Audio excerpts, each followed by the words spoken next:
When I opened my eyes, the first thing I noticed was the silence. Not the quiet of a morning in the woods. That kind of quiet has birds, wind through trees, distant movement. This silence was heavier. The lake stretched around me in every direction, flat and gray under early sunlight. No dock, no shoreline close enough to recognize. Just water. For a few seconds I thought I was still dreaming. Then the small wooden boat shifted under my weight, rocking slightly, and reality settled in. Across from me sat my daughter. She was already awake. Her life jacket was zipped, her knees pulled close to her chest.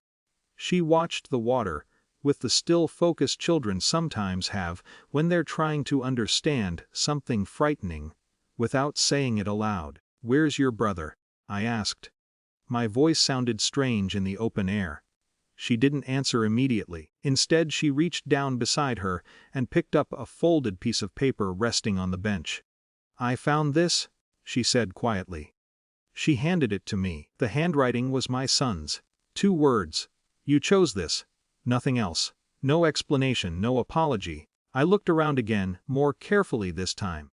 The boat was one of the rental ones from the small dock near the cabins we'd been staying in. Flat-bottomed, built for calm water fishing, except something was missing. The oars. Both locks were empty.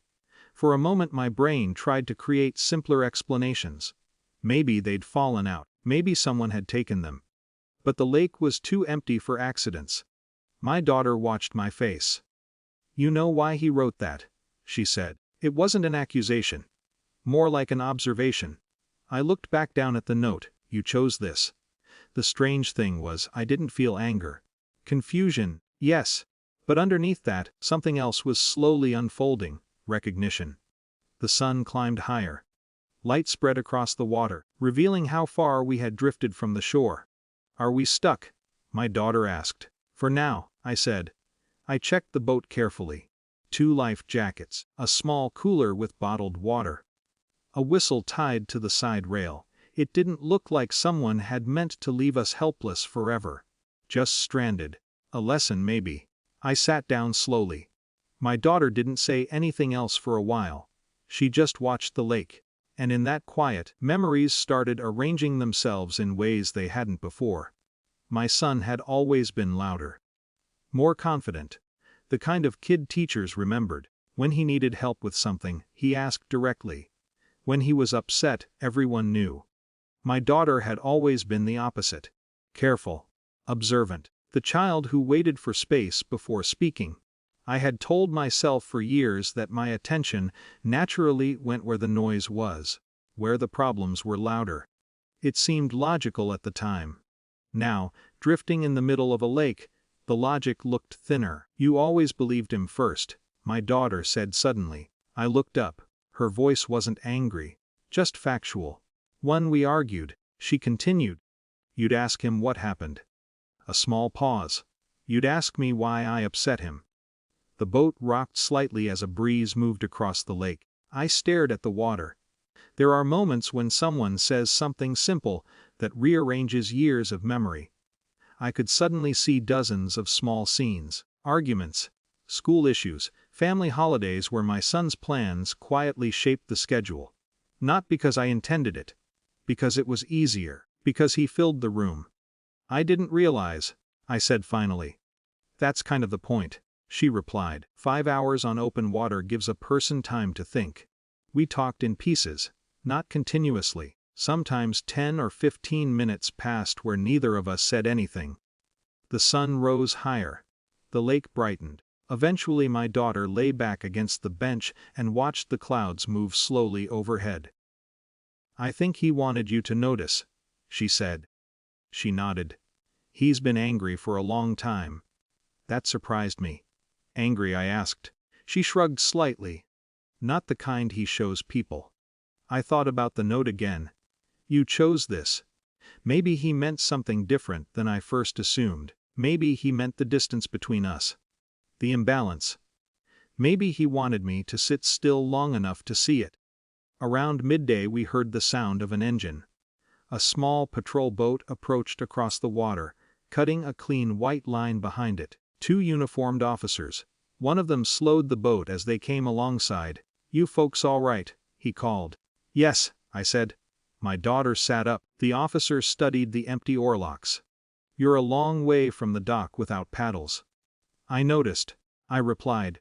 He helped steady the boat while we transferred to theirs. The second officer examined the rental number painted along the side. "Boat rental reported this one missing earlier," he said. "We were sent to check." They asked a few calm, practical questions.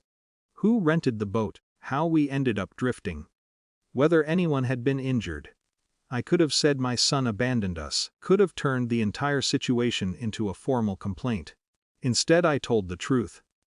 "I rented the boat," I said, "and I failed to supervise the equipment properly." The officer studied me for a moment. Then he nodded and wrote something on his clipboard. "Leaving a vessel adrift in this area violates park safety rules," he explained. "There will be a fine." "I understand." My daughter looked at me but didn't say anything. The patrol boat carried us back toward the shore. As the dock grew closer, the cabins came into view. My son stood near the rental station. He didn't wave. Just watched quietly as we approached. Later I learned he had called the park office about an hour after leaving. Reported a drifting boat. Made sure someone would come. Reckless, but not careless. When we stepped onto the dock, he walked toward us slowly. For a moment no one spoke. Then he asked my daughter, "Are you okay?" She nodded. Then he looked at me. The same question sat between us. But it wasn't about the lake, or the boat. It was about years. "I read your note," I said. He waited. "You're right," I added. The words surprised him slightly.